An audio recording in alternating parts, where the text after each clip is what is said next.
Welcome to Spring LIB. Okay, so we've got a molecule with a double bond.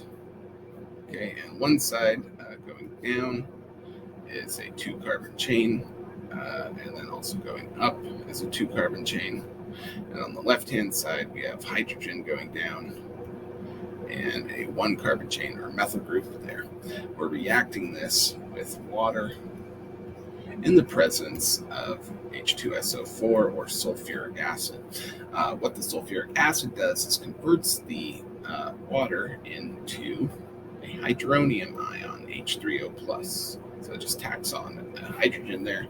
And the way this reaction proceeds is that this double bond will swing open, grab a proton from the hydronium ion, which will leave behind its electrons on oxygen to generate neutral water. And so one side of this double bond is going to get hydrogen, and the other side will get a carbocation. So we redraw without the double bond.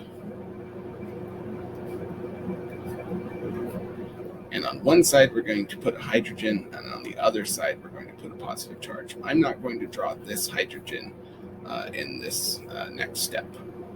Okay.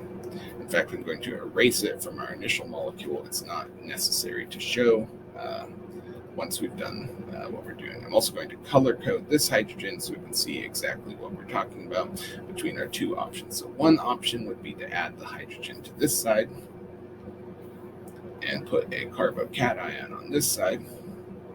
And then our other option, redraw the substrate without the double bond again, would be to put the hydrogen on this side and our positive charge on this side. And I'm going to redraw that in black so it's a little less confusing. So the question is, which of these pathways will it go? Well, we're going to pick the pathway that puts the positive charge on the higher substituted carbon. What do I mean by that? I mean, this is a tertiary carbon and this is a secondary carbon. It's better to have a carbocation, or more stable to have a carbocation on a tertiary carbon rather than a secondary carbon. So this is the preferable pathway. So this, in fact, is the way that we'll go.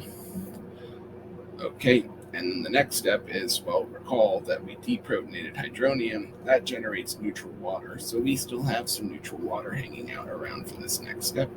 That water will attack our carbocation. Remember, oxygen is fairly negative. Carbocations are positive, of course. So that's a good target for our oxygen. So we're going to attach our water to that carbon. I'm going to stop drawing this hydrogen just for clarity's sake and show our substrate now with an OH, H2O stuck to it.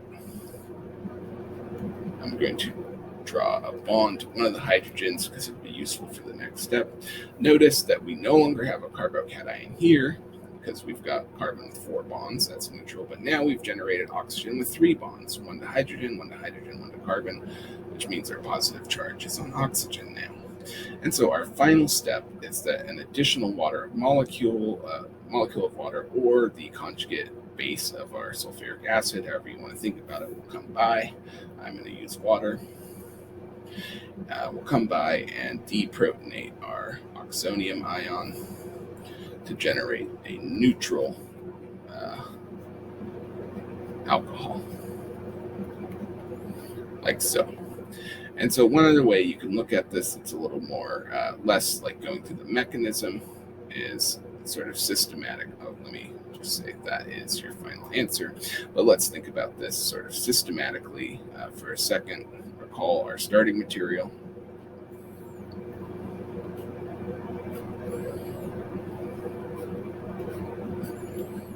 And then recall that what we're really doing is adding water across the double bond. That's kind of how a lot of people would refer to this reaction. So we think about, because look, we didn't consume the acid, right? We had water and acid, and when we were done, we made more acid, right? This became H3O+. So we didn't consume any acid. All that happened is that water went across the double bond. And what do I mean by that? I mean, if we look at a water molecule and think about OH being bound to an H, right? This is one way we can draw water. I'm going to color code this.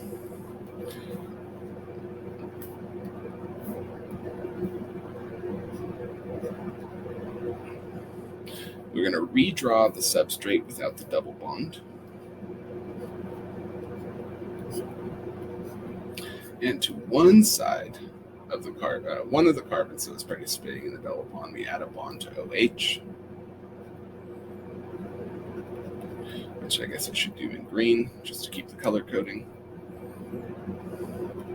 And to the other side, we draw our H. So we eliminate the double bond, add H to one side and OH to the other, and we always add the OH to the side that is higher substituted. So if we have a secondary and a tertiary, put it on the tertiary. If we have a secondary and a primary, put it on the secondary. And that's basically it.